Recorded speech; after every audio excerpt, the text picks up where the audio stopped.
Dongle dari Truth-Ear. Ini adalah source pertama dari Truth-Ear setelah mereka berhasil dengan 3 in-ear monitor rilisan mereka. Mereka sekarang masuk pada ranah source. Bagaimana suara dari dongle satu ini? Biar nggak penasaran, download dulu.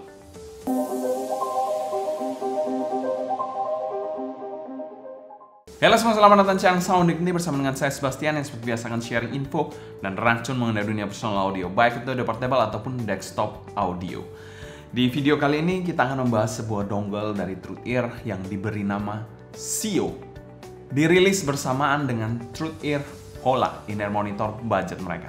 Di mana dongle satu ini ditenagai dual deck chip CS43198. Wah, sama kayak DX160 dong bro. Harganya beda jauh, chipnya sama bro. Yes, betul sekali. Memang deck chip mereka sama, tapi suaranya itu ditentukan dari rangkaian mereka secara keseluruhan. Jadi tidak bisa melihat dari deck chip semata.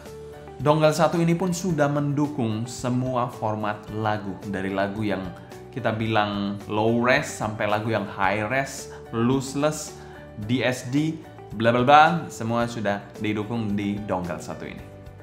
Untuk jacknya sendiri, dongle satu ini sudah mendukung 2 tipe jack, yaitu 3,5 dan 4,4 balance, dan sudah detachable USB-C untuk inputnya. Itu memberikan kalian versatility untuk mengganti-ganti kabel dari dongle satu ini. Dan produk dongle ini dipasarkan di angka 1,1 jutaan, harga yang cukup reasonable untuk sebuah dongle high res, atau kita bilang dongle kekinian lah. Dan unit ini kita dapatkan dari Shenzhen Audio, jadi kita mau thanks berat untuk Shenzhen Audio. Buat kalian yang belum tahu, Shenzhen Audio itu adalah salah satu audio online retailer yang sudah tidak diragukan lagi reputasinya. Mereka memiliki banyak sekali koleksi barang-barang audio, baik itu dari source, baik itu DAP, baik itu in-ear monitor, headphone, dan berbagai perintilan-perintilan audio lainnya. Jadi kalian bisa cek aja di kolom deskripsi di bawah ya. Untuk packaging dari Truth-Ear CEO ini pernah kita bahas packagingnya di kolom deskripsi di atas. Kalian bisa cek aja untuk sensasi unboxingnya. Mau dongle mahal ataupun murah, sensasi unboxingnya itu mirip-mirip kalau saya bilang. Dan kelengkapannya itu bisa dikategorikan esensial sih biasanya. Itu kabel, lalu juga manual, dan dongle-nya sendiri. Ya mungkin secara kelengkapan ini tidak terlalu lengkap karena tidak ada port untuk lightning. Jadi kalau kalian, ini USB-C ya untuk inputnya, jadi USB-C ke lightning-nya nggak ada, jadi kalian harus beli secara terpisah. Itu mungkin untuk sekedar notice aja untuk kalian yang Apple user. Dan untuk packagingnya kami berikan skor B aja, packaging yang kita bilang minimalis dan esensial. Selain kita bahas build quality dari Truth-Ear CEO ini. Build quality dari dongle satu ini bisa dikategorikan menarik banget dengan bentuk yang mengkotak seperti ini dan berbentuk balok lebih tepatnya. Termasuk dongle yang sedang ukurannya menurut saya, tidak terlalu bulky banget. Kalau kita bandingkan dengan DC06 di sini, kalian bisa lihat di sini DC06 lebih tebal, tapi sedikit lebih panjang di Truth-Ear CEO ini. Berbahan aluminium body yang dibalut dengan leather seperti ini. Jadi bagian sininya aluminium semua, dan di sini bagian depannya atau bagian kiri kanan sampingnya ini semua dibalut dengan leather. Berwarna hitam yang memberikan kesan yang maskulin. Untuk sudut-sudutnya sendiri kalian bisa lihat ini sudut-sudut yang aman, di mana di sudut-sudutnya ini membulat. Jadi kalau memang sudut-sudutnya lancip itu agak resiko untuk dent. Untuk bagian atasnya ini polos, ada tulisan Truth-Ear di sini. Untuk bagian sampingnya ada volume up dan down, di sini ada lampu indikator. Untuk bagian belakangnya juga polos dan bagian sininya juga polos. Bagian depan ada jack 4,4 dan 3,5 serta bagian belakangnya di sini ada port USB-C-nya yang detachable kabelnya ini. Ini untuk kabelnya, kabel bawaannya Truth-Ear Ho. Jadi ada tulisan dan logo Truth-Ear seperti ini. USB-C standar sih kalau saya bilang. Dan braided. Overall untuk build quality dari Truth-Ear CEO ini kami berikan skor A. Balutan kulitnya ini tidak pernah saya temukan di dongle-dongle lainnya, dan ini memberikan kesan yang sangat mewah dan elegan banget. Dipadukan dengan warna hitam seperti ini memberikan kesan yang lebih maskulin. Selain itu juga USB atau inputnya ini detachable, itu poin penting banget. Kalau misalnya kita pernah review Moondrop Drone itu tidak detachable. Jadi kalau ada apa-apa dengan kabelnya, misalkan ada yang putus bagian internal dalamnya, ya repot intinya. Jadi kalau detachable seperti ini akan memudahkan kalian. Mungkin juga kalian mau ganti kabel-kabel high res aftermarket atau third party, bisa juga. Selanjutnya kita bahas user experience dari dongle kecil satu ini. Untuk user experience dari dongle satu ini plug and play aja, jadi kalian colok aja di sini. Lalu di sini colok aja ke HP and play. That's it. Sudah. Tinggal gitu aja. Jadi plug and play aja seperti dongle-dongle lainnya. Naik turunkan volume di sini. Ini bisa kelihatan, naik turunkan volume. Jadi responsif juga untuk tombol fisiknya di dongle satu ini. So far nggak ada masalah sih untuk dongle satu ini. Untuk gainnya sendiri menurut saya ini gainnya mungkin otomatis seperti dongle-dongle lainnya. Seperti M12 itu gainnya otomatis. Kompatibilitas Androidnya nggak ada masalah kalau saya bilang. Kalau Apple user kalian harus punya dongle, beli dongle untuk C ke Lightning ya, karena itu memang tidak ada di paket bawaannya. Sedangkan untuk Windows kalian harus install dulu drivernya. Ya itu aja sih, mungkin tidak terlalu ada problem untuk dongle satu ini. Secara user experience-nya ya seperti dongle-dongle pada umumnya. Outputnya juga di dongle satu ini lengkap. Kalian mau colok 3,5 ataupun 4,4 ada. In-ear monitor ataupun headphone juga bisa di dongle satu ini. User experience-nya dari Trueear Sio ini kami berikan skor B.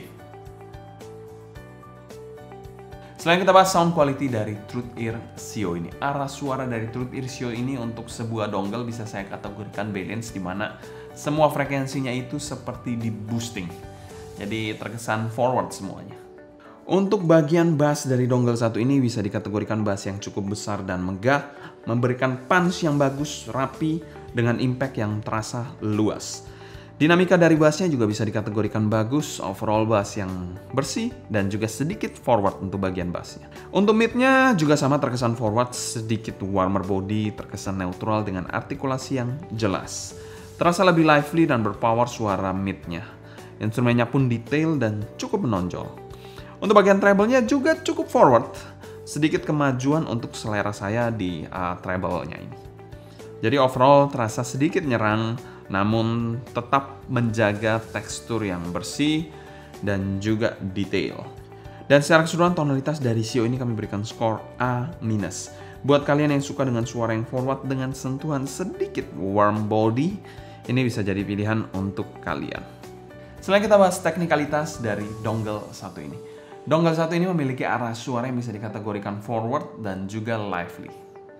Untuk powernya sendiri, dongle satu ini tentu saja bisa melibas habis semua in-ear monitor kalian. Mau itu in-ear monitor planar, dynamic driver, ataupun balance armatur. Nah untuk headphone-nya mungkin agak pilih-pilih dikit. Kalau saya tidak terlalu yakin dongle satu ini bisa ngedrive well proper untuk headphone yang super berat, terutama planar yang impedance-nya tinggi dan sensitivitasnya rendah. Untuk bagian timbre sih dari dongle satu ini bisa saya kategorikan oke aja, tidak ada masalah yang berarti. Mungkin kalau saya nitpicking, treble-nya ini terlalu intens untuk saya pribadi, tapi belum tentu untuk kalian, karena kuping kita bisa beda-beda. Untuk black background-nya dari dongle satu ini bisa dikategorikan black background yang pitch black, pekat hitam, dan itu adalah salah satu faktor paling dasar untuk sebuah source. Jadi harus betul-betul black background. Untuk soundstage-nya dari dongle satu ini bisa dikategorikan soundstage-nya ini megah, tapi sedikit terkesan kurang ada depth-nya. Jadi tidak bisa meng-highlight depth dengan proper lah untuk dongle satu ini. Untuk detailnya sendiri, mikro-mikro detailnya ini keluar banget kalau kita bandingkan dengan HP. Tentu saja improve jauh dari HP kalian. Tapi kalau kita bilang DAP, untuk kelas harga 1,1 jutaan saya rasa ini dongle lebih baik detailnya dibandingkan DAP di kelas harga 1 jutaan. Ya minta bilang 1,5 ke bawah, rasanya ini lebih baik untuk detailnya. Dan secara umum kami berikan skor B+ untuk dongle kecil satu ini. Trueear Sio, good job. Selanjutnya kita bahas pro dan cons dari dongle satu ini. Cons dari dongle satu ini yaitu dia tidak memiliki layar, tidak se-fancy itu. Memang kalau kita bilang layar mungkin harganya tidak bisa 1 jutaan, karena biasanya kalau yang layar itu 1,5 ke atasan sampai 2-an mungkin. Tapi ini ya it's pretty good lah walaupun tidak ada layar. Mungkin kalau kalian yang suka cari informasi-informasi di dalam dongle-nya, lihat dongle-nya gitu, atau seneng yang ada layarnya yang fancy, ini tidak ada layarnya. Untuk pro-nya sendiri dari dongle satu ini dia sudah ada tombol fisik, jadi kalian bisa klik seperti ini. Jadi clicky banget, jadi ada tombol volume up, volume down, itu yang dedicated di dongle satu ini. Itu very nice edition. Yang kedua yaitu USB-C-nya ini detachable. Itu hal yang sangat penting seperti yang tadi saya sampaikan karena bisa kita ganti-ganti, ataupun kalau ada kerusakan di kabel bawaan USB-C-nya kalian bisa ganti dengan yang lain. Pro yang ketiga yaitu build quality-nya ini cakep banget, dibalut dengan leather seperti ini memberikan kesan yang mewah dan elegan. Untuk value for money-nya, kalau kalian suka dengan suara yang forward, dongle satu ini bisa jadi pilihan untuk kalian. Dan kami berikan skor B+ dan masuk pada kategori good value. Selanjutnya kita bandingkan dongle satu ini dengan dongle lama saya yaitu iBasso DC06.